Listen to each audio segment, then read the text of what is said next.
All right, thanks everyone. It's nice to see a long list of names here today. Tansei Netsigatsun Melissa Arcand, Askiy I'm My name is Melissa Arcand, and I'm from the Musqueam Cree Nation in Treaty 6 territory. I live and work in Saskatoon at the University of Saskatchewan as an associate professor in the Department of Soil Science. And so super excited to do this with you all today. This is our first time, as you can tell, but really thankful for Adrian for inviting us and for coordinating this co-offered workshop between the Alberta AgriSystems Living Lab, the Bridge to Land, Water, Sky, and then the SAGE project that Teresa and I are working on, and that we'll talk a little bit more about in a couple minutes here. So I will pass it over to Teresa to introduce herself. Okay, hi everyone. My name is Teresa Porter. I'm joining you now from the traditional, ancestral, and unceded territories of the Musqueam, Squamish, and Tsleil-Waututh nations. These lands and soils where I am have been cared for by Musqueam, Squamish, and Tsleil-Waututh people since the dawn of soil formation here, and I'm really grateful for their continued care and protection. I was born here and my family is from Argentina, so I'm second-generation settler. I'm also a soil scientist, and I recently relocated to the prairies to work on the SAGE project with Melissa. So just before we go too far, we want to make sure we're on the same page with a few things on Zoom. So we have the video and the mute button. We're not going to be using the video today. Hopefully it works in the breakout groups. But just make sure that you're muted when other people are talking. We also have the chat button on the right here, and we'll be adding links here, and we're also going to be inviting you to ask questions as we go along. So you can actually ask the questions in the Q&A chat button as well, which I don't have on this visual here, but we're going to be answering questions as we go along. So there's no need to wait until the end. Another reminder, as we'll be learning with each other in this workshop, is that we're all coming in with different experiences and knowledge. So just to be respectful, to be open and active listeners, to keep the conversation relevant, and assume good intentions as we move along and have discussions together. And so right now I invite you to add in the chat any other reminders for respectful engagement and sharing together that are important for you as we go. Great. So Teresa and I are both kind of coming together. We're working on a project that we've called the Soil and Agroecosystem, or SAGE project. And this is funded through the Weston Family Foundation Soil Health Initiative. And we're also working in partnership with the International Buffalo Relations Institute. And so the goal of this project is to deliver hands-on workshops free to First Nations, to land managers, leadership farmers, other community members, with a focus on agricultural land management and agroecosystem health.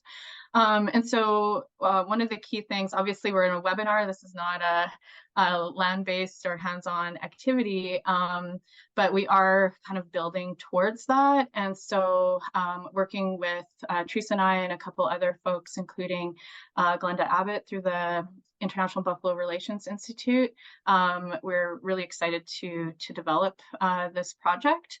And we were honored with a gifting of a name from Elder Margaret Larocque through a ceremony, and she gifted us this name, ê-kanâtahk askiy, which means to cleanse the earth in Cree. So for us, it's we're sort of taking it as a call to action.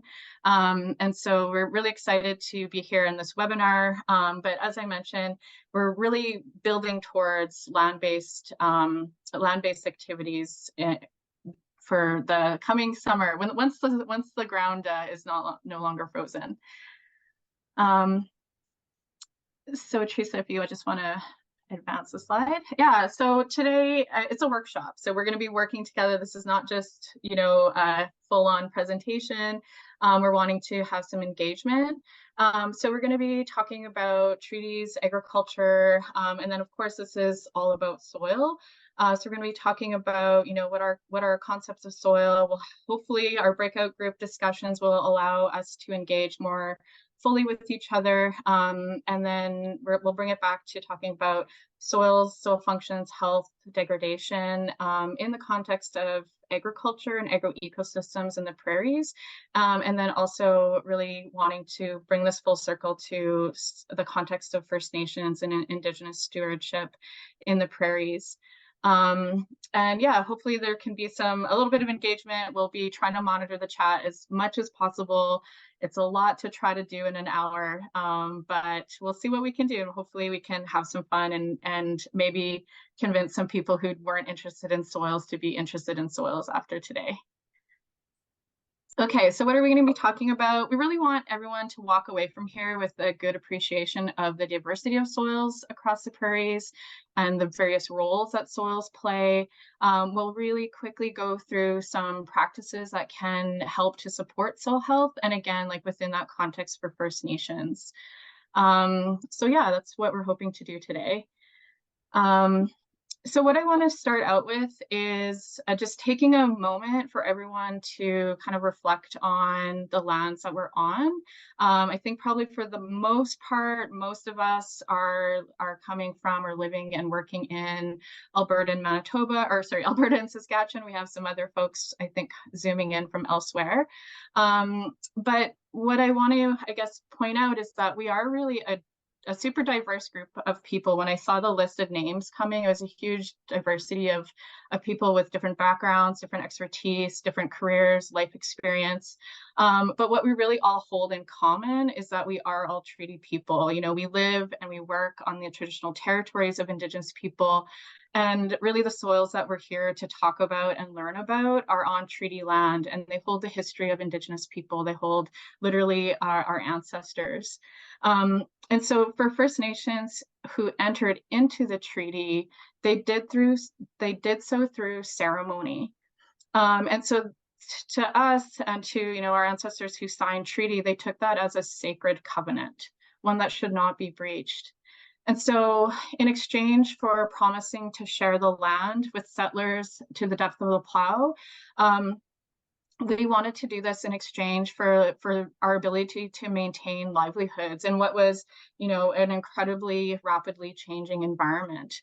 So that some of those exchanges meant including agricultural provisions that would allow for First Nations to adapt to agriculture with the understanding that our economies and our stable food source.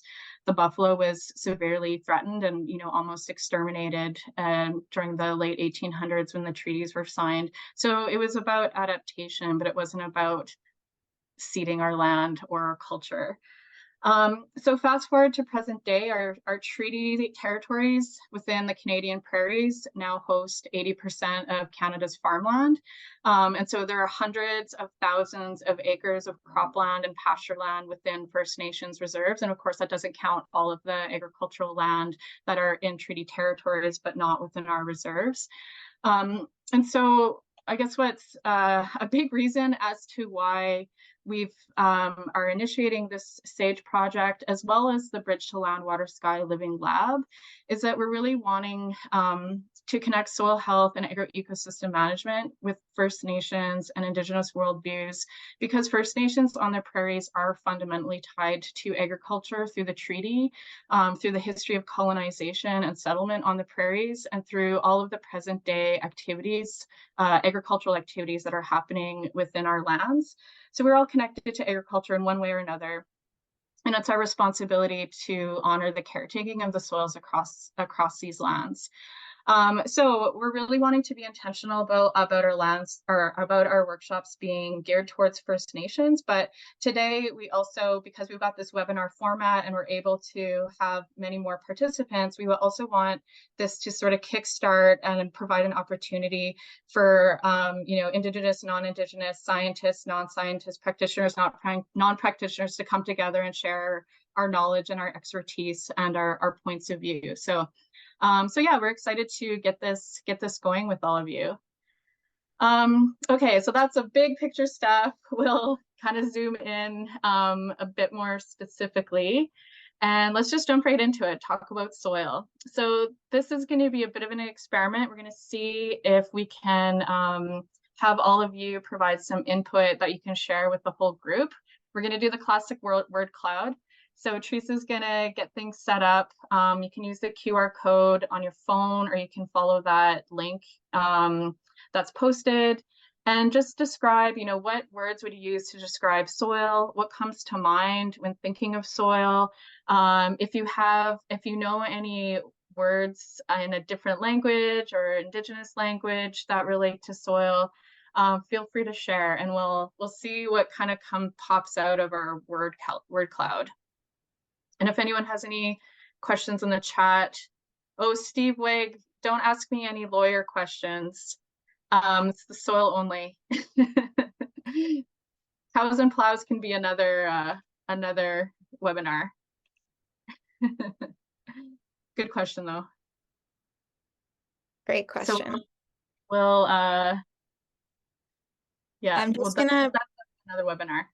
I'm gonna pause sharing the screen and see if I can head over to the word cloud so that we can take a look at it. So hopefully if you were gonna scan the QR code, you've scanned it.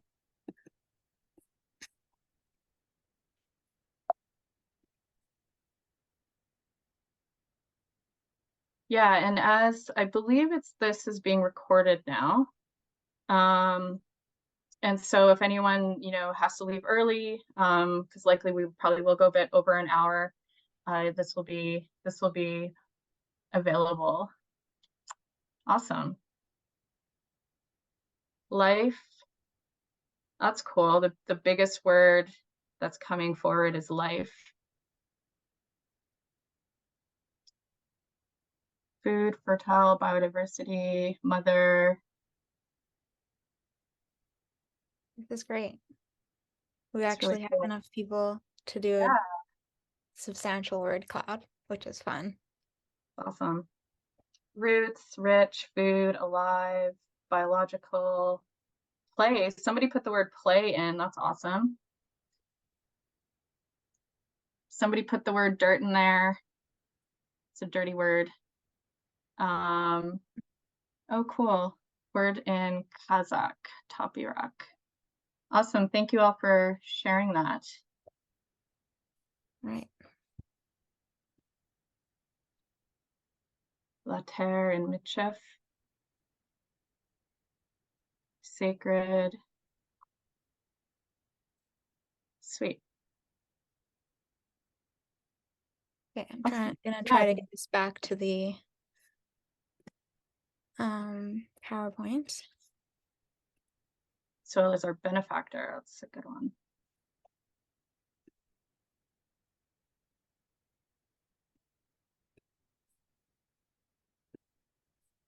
There we go. Okay, great. Thank you. That was really cool. I think that we can save this word cloud and then we can send it out to you as a visual afterwards, hopefully.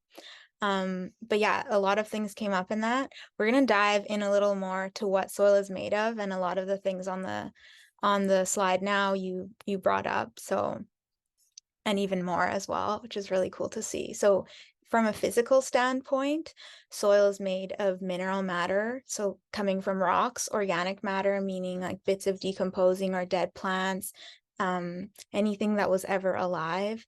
And these are the solid parts of soil, but there are also spaces in between them, and the spaces are also an important part of the soil. Sometimes they contain air and sometimes they contain water. And even though we don't always think of space in the soil as part of it, they usually or ideally can take up about 50% of the soil space. So in this photo that we have on the right, you can kind of see some of the, we call the spaces pores on the soil core that we took. And there are also a lot of pores that are really small and we can't see them just with our eyes. To dive in a little more to the organic matter portion and to give you some visuals of what that means. And a lot of you mentioned a lot of these, like I saw a lot of people saying microbes and things like that on the word cloud, which is great. So organic matter is decomposed plant material. Some of it's coming from above the soil and some of it's coming from below. So we have grass, we have roots, we have crop residues, this photo of some asters, branches as well, leaf litter. And then we also have the bodies and like the poop and secretions of animals that are on or in the soil. So some examples that we have on this slide are bison poop. We have these cute little guys called columbella. We have nematodes, just like billions of bacteria are in the soil, all kinds of fungi. And maybe we have cattle or maybe we have ducks and birds pooping on the soil. We have worms and insects. Maybe we're adding compost, and all of this is organic matter, or it becomes organic matter when it dies. And even though we're talking about dead stuff, organic matter is also where the life in the soil is, and where life transforms into death, and then death becomes life inside soil organic matter within the soil as well. So a lot of you did say life in the word cloud, it seems like. And you might have noticed that the organic matter sliver of our pie chart was only 5%. And so it can be more or less than that, but usually in most soils, it is a lot less than the mineral portion. So the component that's made of broken down or transformed rock bits. But organic matter has a huge influence on the soil. And I'm just going to go over a few important examples of why organic matter matters. So it holds nutrients and supplies nutrients in soil, whether that be to plants or to other living beings. It holds and supplies water, so it actually increases the amount of water, like a sponge, that soil can hold. And then plants and animals can access that water later. So in this visual, we have like raindrops falling, and not all of them are leaving the soil profile. They're getting held by the organic matter and soil. Organic matter also provides food and energy for the soil community. So they eat organic matter. We have a photo really zoomed in of a organic matter particle with a bunch of like a colony of bacteria on it. And then we also have a fungus eating a leaf. And then finally, organic matter is a storehouse of carbon. So maybe you've heard or you know about how soils hold carbon, and that's really important for climate change mitigation, and that carbon is in soil organic matter. And then the other thing is that organic matter is really responsive to change. So when the climate changes or when we do something to the soil, when we make decisions, that can change organic matter in the soil, and that impacts a lot of the way that soil works. Again, soil is alive. It's an ecosystem within the larger ecosystem, and it's home to billions of organisms. So everything from like I said, billions of bacteria all the way to badgers live in the soil, and they're all interrelated. A lot of what they're doing is eating each other, but they're also providing for each other. They're providing habitat. Sometimes they're living in symbiosis. This is all happening below the soil surface. And then plants are providing a connection to the sun. So plants are taking the sun's energy and carbon dioxide from the air, and through photosynthesis, they transform that solar energy into a form that then enters the soil. That's carbon. So it's sugars that contain carbon, and that enters this food web that feeds so many organisms that live below the soil surface.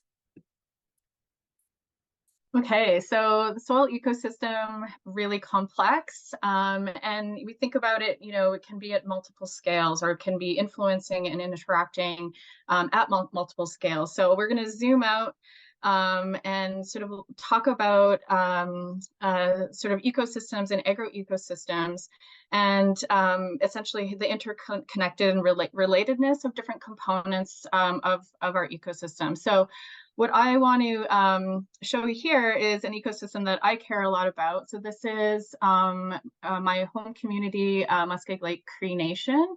And you can see we've got a beautiful lake. There's forest all around us. We've got a cute little beaver that's swimming home to bed, I guess, to their den for the night.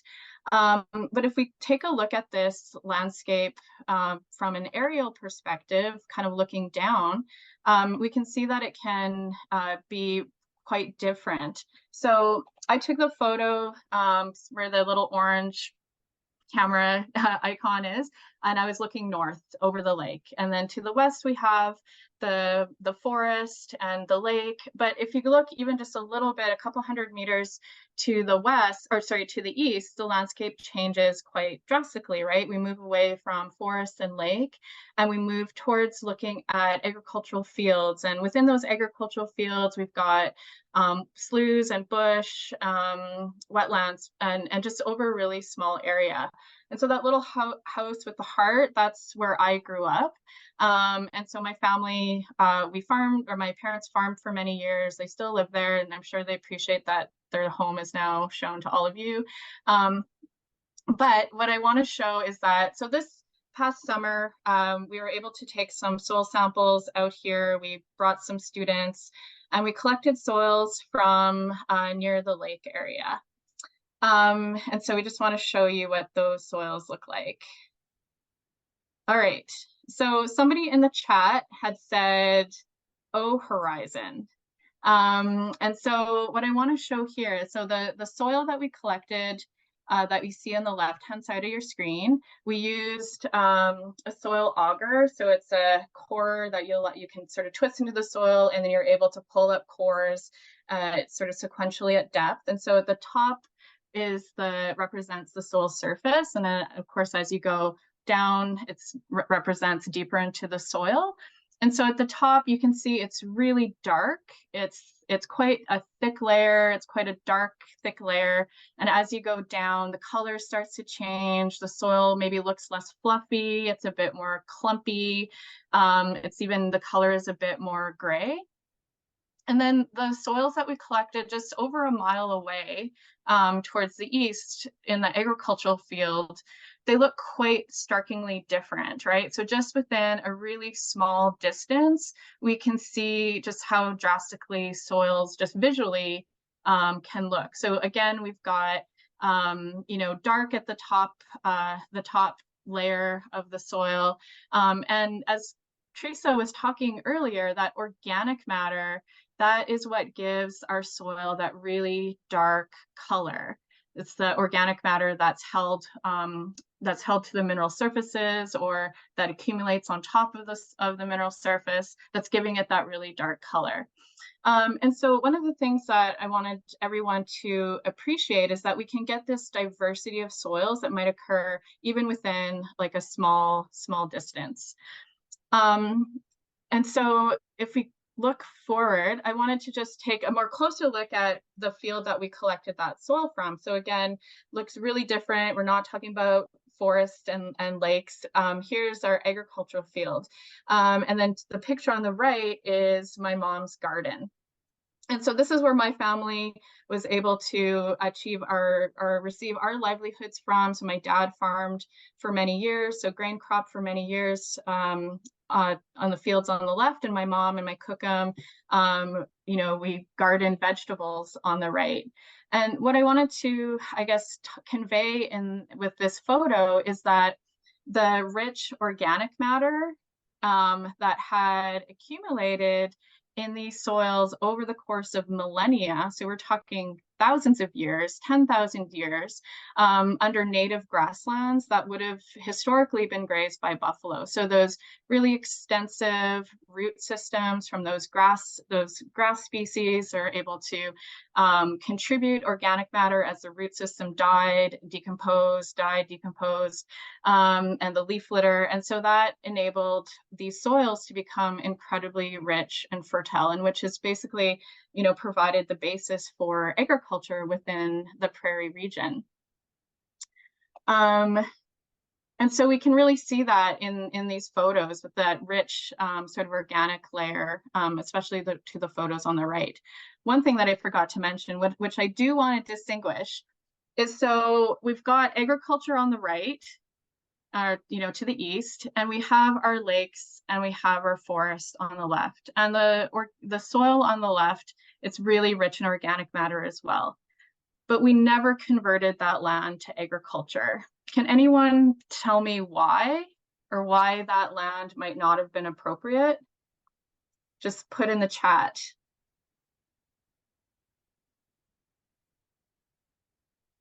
So if we think about the soils on the left, I know there's some too wet, too wet, too wet, muskeg, swampy.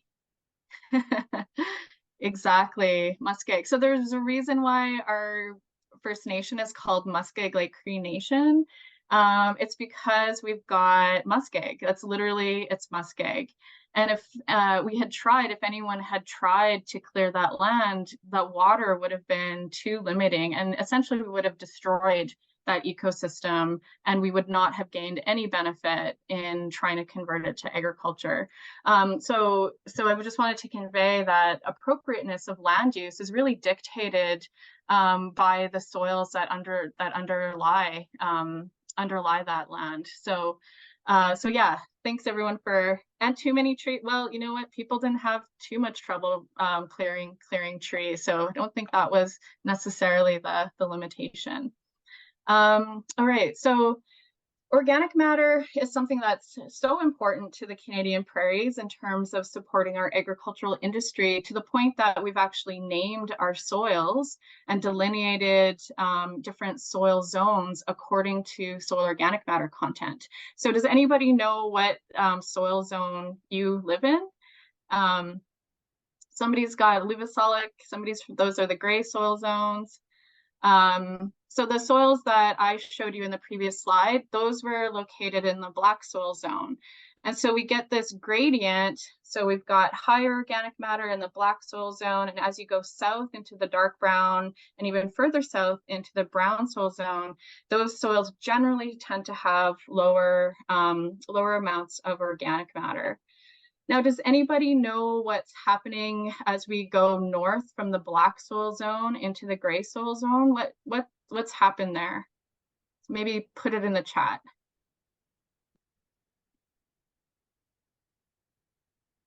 Anyone know what happened? What shifted between the black soil zone? Yeah, boreal transition. More forests in the north. Yeah, it has a lot to do with the vegetation. So as we go north, we transition because as we go north, we get more precipitation, we've got colder temperatures. And so the dominant vegetation shifts away from grasslands and into forests, because those trees now have more access to water as there's more precipitation as we go north. And so there's that stark transition that happens both in vegetation and then in turn the soils that we find underneath. So organic matter is really important for our prairie agricultural soils. All right, so we're going to move forward, and what we're going to do, so this is going to be a bit of an experiment. We'll see if this works. Teresa is going to move all of you into breakout groups. And if anyone has a soil with them, if anyone braved the colds today and brought soil with them, maybe briefly describe it in the chat as well. Okay, so yeah. So just to go over these questions too, you can answer any that resonate with you. So we've had some answers in the chat. So growing potatoes, the soil provided a good crop. Carrots, right? Food. Worms was a good one. So that's a question. Think of a time you received something from the soil. What was it? What did the soil provide?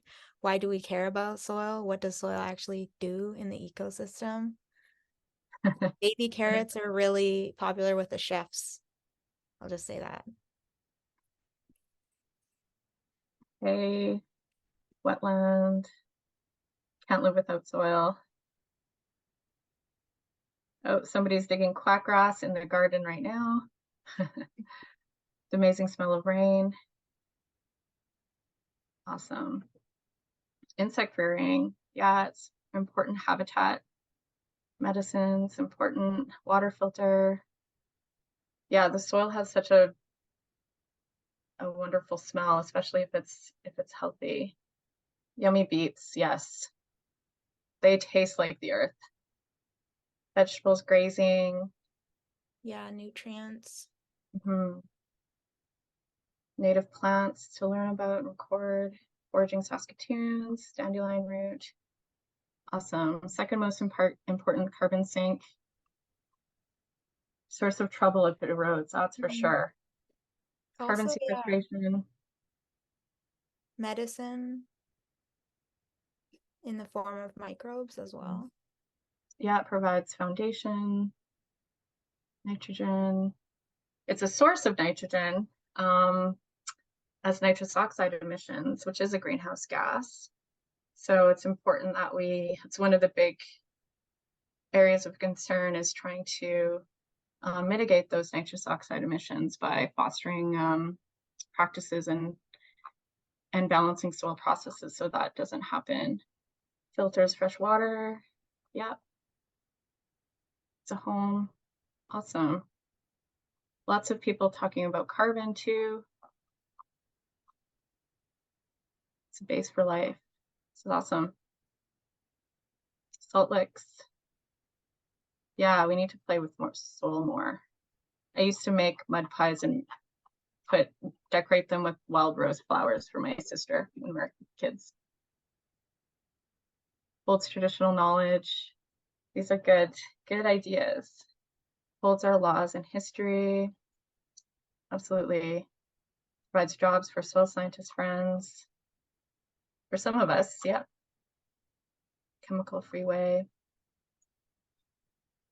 Yeah, it's also a source of fuel in terms of peat, and that that thick organic layer that I showed in the photo, that would have been formed, that would have been peat, muskeg. And many creation stories were made from soil. Yeah. Mycelium, the network, fungal network, hyphal network, exchanging nutrients for carbon and water. Okay, awesome. But thank you. That was a good alternative for sharing. So that's great. So yeah, I guess what we wanted to do next is to kind of continue along our sharing about diversity and different soils and different landscapes. So in our chat session here, we talked a lot about like what comes from soil. So a lot of people talked about soil as being really like the foundation for plant growth, and those plants that we use for food, that animals use for food, that we use for medicines, as well as, of course, the diversity of life that occurs within soils. A lot of people mentioned that, which is great. And so, of course, when we're thinking about agroecosystems or agricultural landscapes, the primary reason is to grow food, right? Is to grow plants either for direct consumption or for selling, as well as livestock. And so these photos that I'm showing are, different agricultural landscapes across the prairie region, and they look really different, right? So we've got some of these fields that just look like a single crop. We've got fields that have wetlands within them. We've got bush, we've got riparian areas, we have hills, we have animals as well within these. So not all soils or regions look alike, and they definitely do not necessarily behave the same. So do you think that these photos would have soils that would have similar capacity to grow either the same crop or the same amount of crop? Probably not, right? So different soils will have different capacity and might be more or less suitable for supporting crop production, or might have more or less suitability or carrying capacity to support a herd of animals, whether we're talking about cattle or whether we're talking about bison. And so some soils may be more vulnerable to degradation, and so that could reduce their capacity to grow plants, and again, whether for crops or for pasture. And while some soils may have inherently high capacity to support crop production, they may still be subject to degradation if managed improperly. So you could have a really productive soil, but if you manage it improperly, you could eventually degrade it, and that soil is no longer going to be able to provide for you what you originally intended, which is food production. And so another important thing that I already mentioned is that most managed fields, cropland or even pasture land, are adjacent to natural areas, or they contain natural areas such as wetlands or clusters of trees.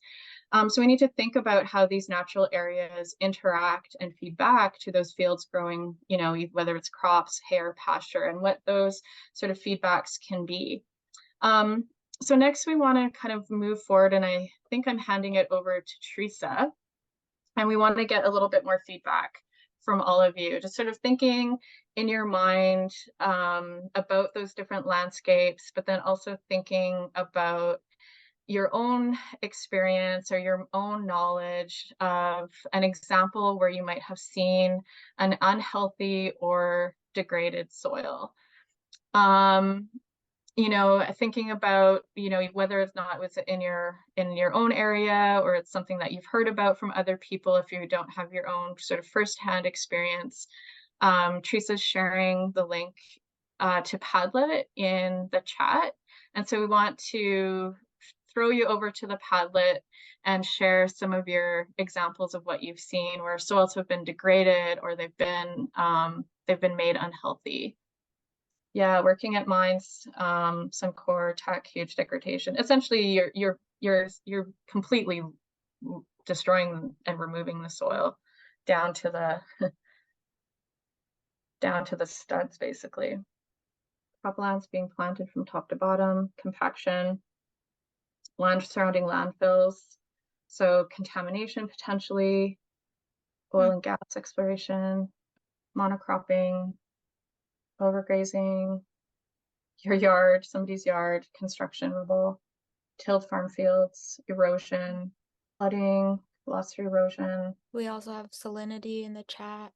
Village. Saline areas. Microplastics, that's interesting. Yeah.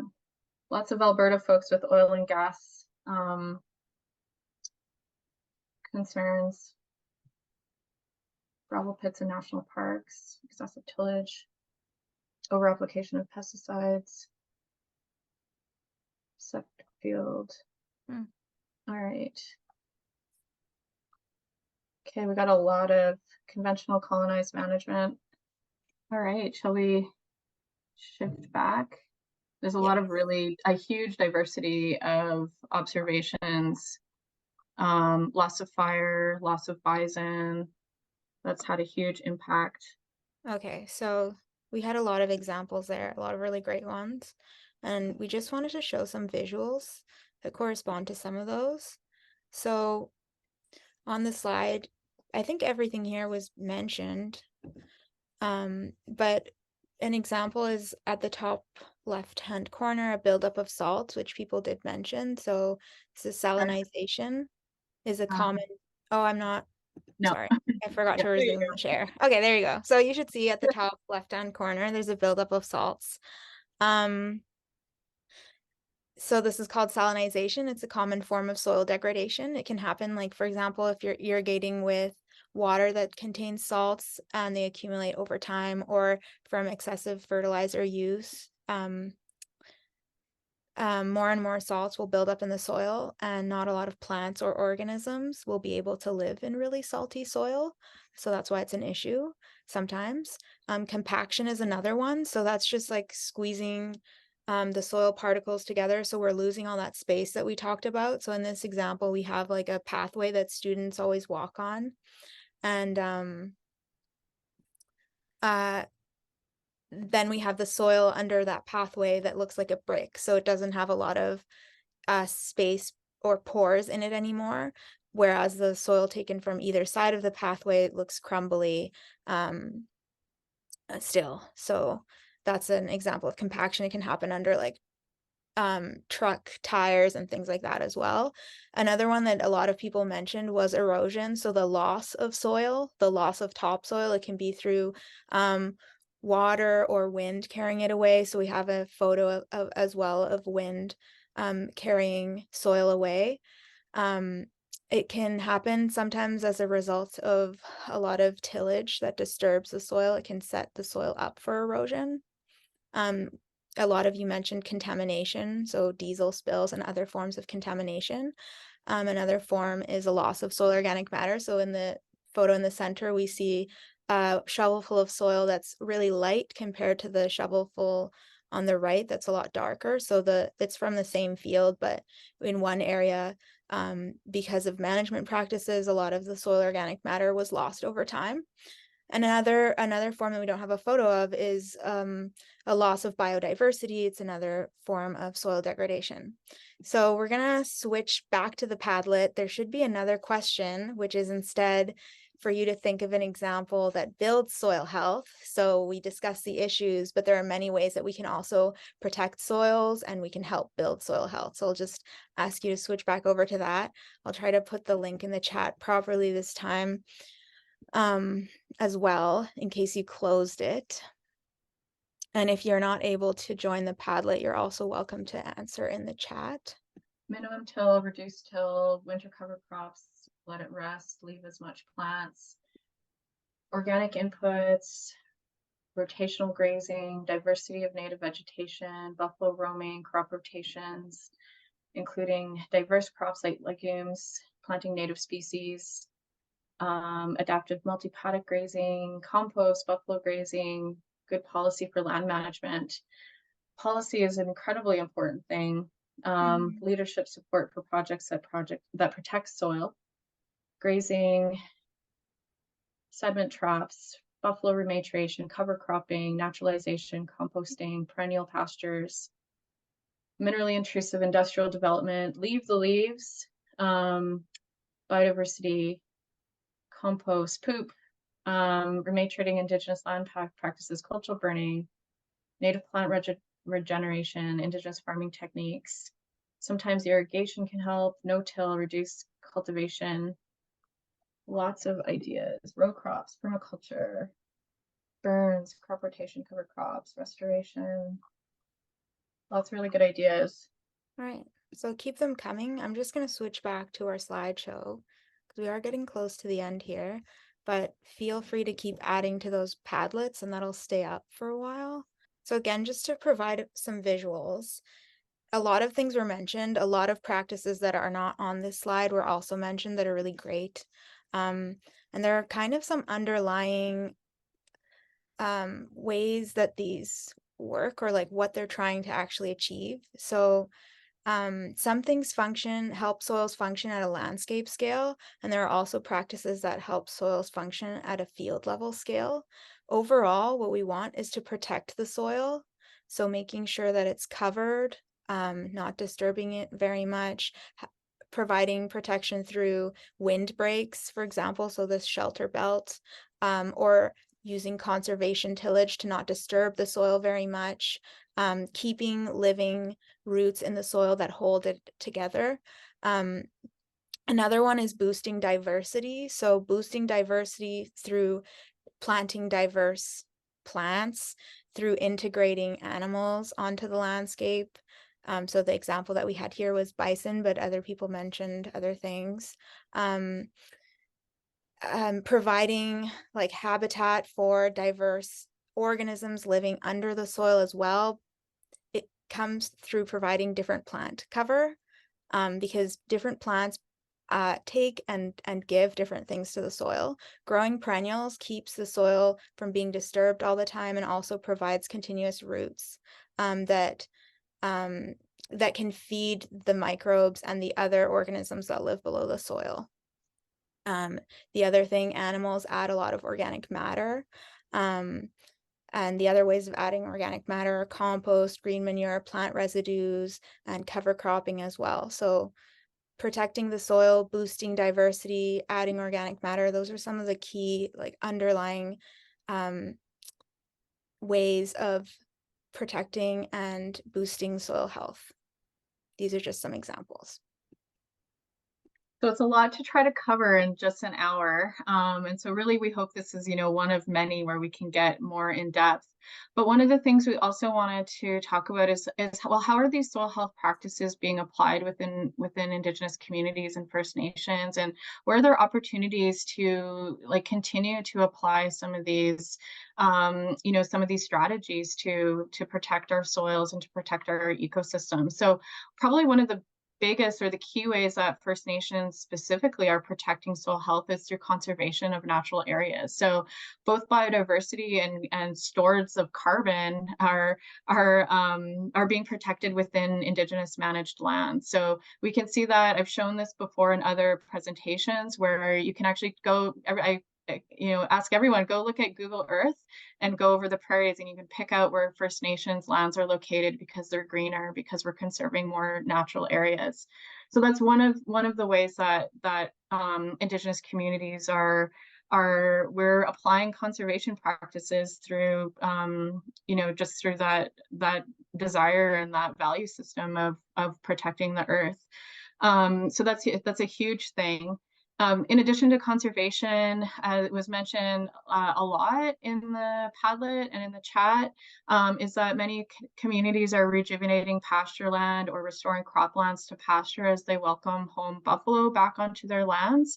And so that not only restores grazing lands, but also, of course, that sacred relationship, right? That kinship relationship with buffalo. So it's not, these initiatives are not necessarily driven by wanting to store carbon or wanting to improve soil health, but to restore that relationship. And that goes hand in hand with restoring health of ecosystems and the land. Another thing that a lot of communities are really ramping up these days is food sovereignty initiatives that also include, planting school gardens or community gardens. And this is an example from Muskeg Lake and the food forest. So quite a number of years ago, one of our community members sort of spearheaded this initiative, and it's really kind of really grown and blossomed. And another really important feature of this is that not only is it sort of increases the diversity of plants, it's increasing the way that the soil is covered, but it's also a place of education and sharing, sharing among community members and especially the youth. So these initiatives are incredibly important, and they aren't only important for soil or ecosystem health, but they're also incredibly important for human health. So these are really great initiatives with, positive effects on the community and also soil and ecosystem health. But I have a question mark beside croplands, because one of the biggest questions that remains is how we can apply maybe some of these other soil health building practices in our cropland systems. As I mentioned before, we've got a lot of agricultural lands. How can we apply the same values of stewardship and kinship with the land to those at that larger scale? And is there opportunity to work more closely with the growers who farm on these lands to adopt some of these practices? So if we look a little bit more closely, I just wanted to show how much soils can vary within our community. So on the left-hand side is Muskeg and Mistawassus. So this is the community. Muskeg is where I'm from, and Mistawassus is leading the Bridge to Land, Water, Sky Living Lab.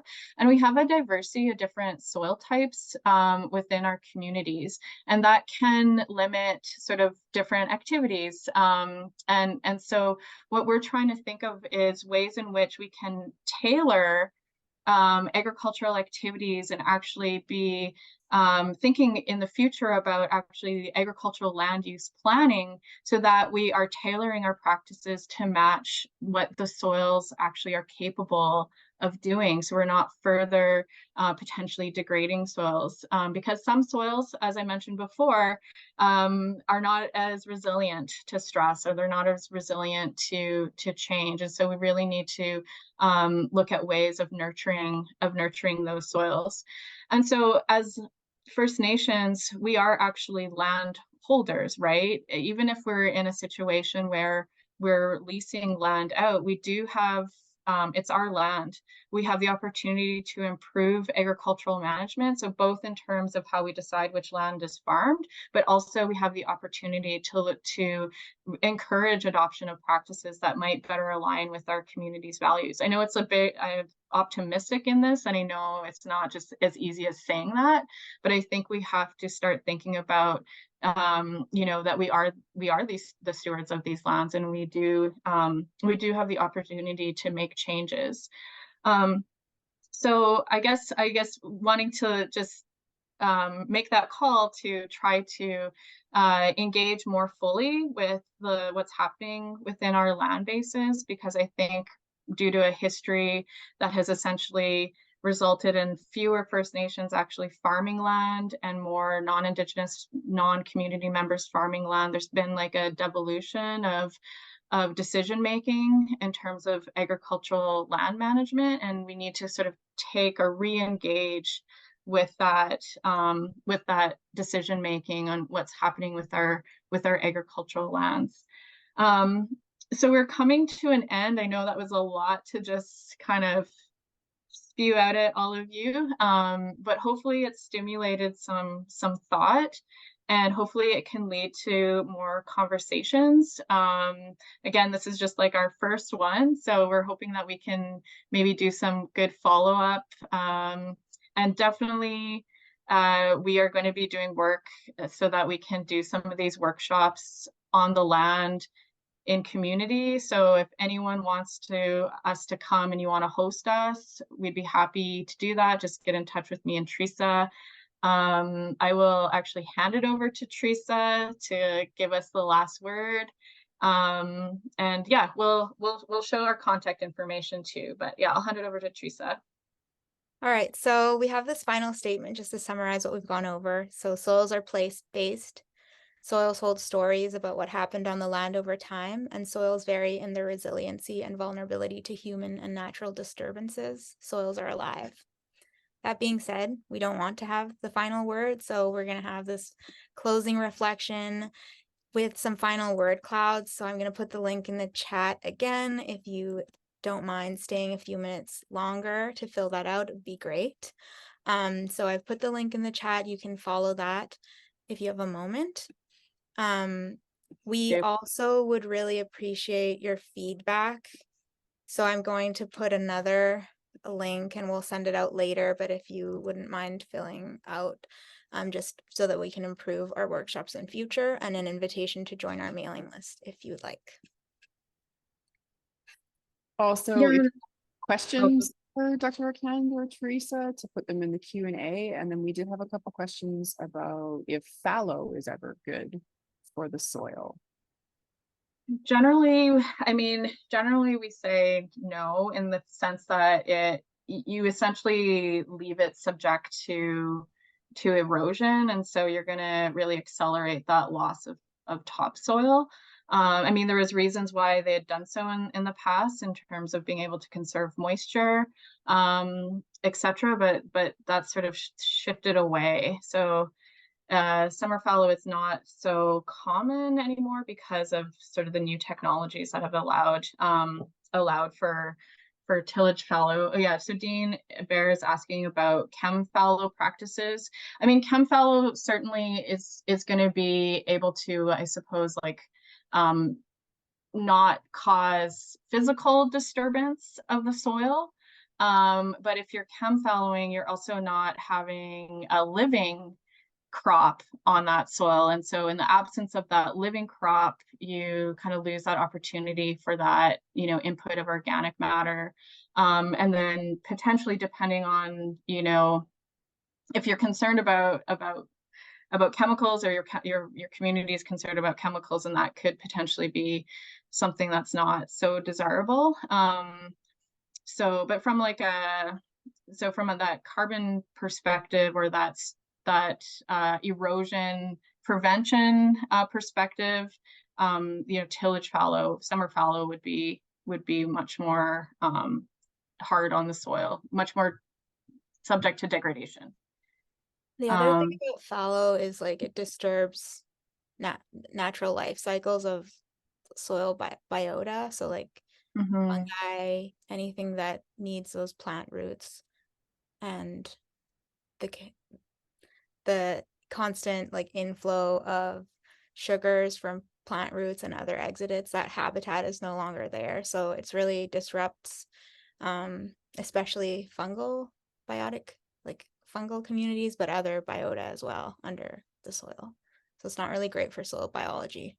I have a question in the chat, and I think this one gets to go to Teresa. She's asking you about your pie chart where we had the water and air, and if this is true for all horizons. Yeah, great question. So this pie chart is like a generalization of most soils, or like what we might think of as just like your example soil. And it's not the same for all soils. Some soils have a lot more organic matter, some soils have less, and each horizon has a different proportion of organic matter to mineral soil, and also usually has more or less pore space like as you go down the soil profile. So it varies from horizon to horizon, and it varies from soil to soil a lot. And then this is just kind of like in general what typically soils might have. Yeah. We have another question in the Q&A, and a reminder to anyone if they have a question for Melissa or Teresa to type it out in the Q&A. What is the maximum OM content for each soil zone to give us an idea of what should be our goal to reach when managing these soils?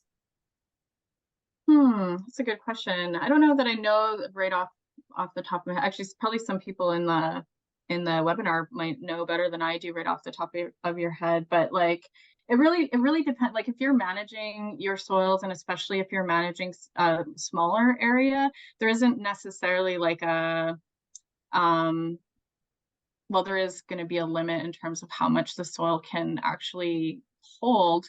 But if you think about the black soil zone, like 8%, 10%, sometimes you see in the thick black soil zone, the dark brown soil zone. Now I'm just spitting out numbers now, like 5, 6%.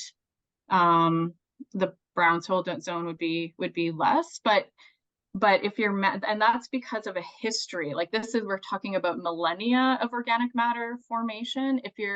If you're managing a particular field and you're in the brown soil zone, you could potentially foster much higher organic matter, especially if you're using, cover cropping, or if you're certainly in a perennial system is going to have much more organic matter in the brown soil zone compared to a field that's directly across the fence that's being cropped. So it really sort of depends. So I wouldn't necessarily think about it as like a target based on your soil zone. I think it's like more so a target based on what you want or how you want your soils to behave. And you can really sort of tailor that. Yeah. Just give it a minute to see if there's anyone else who has any questions that they'd like to ask. I know some of the comments, Melissa, you inspired someone to make a mud pie with wild roses. So okay. Excellent. Yeah, so Sandra is saying that she's seen anywhere from less than 1% organic matter up to 8 or 9. So yeah, like up in the sort of around Melfort area, where Dean is from, there'd be pretty high organic matter, and as you go south, it could be pretty low.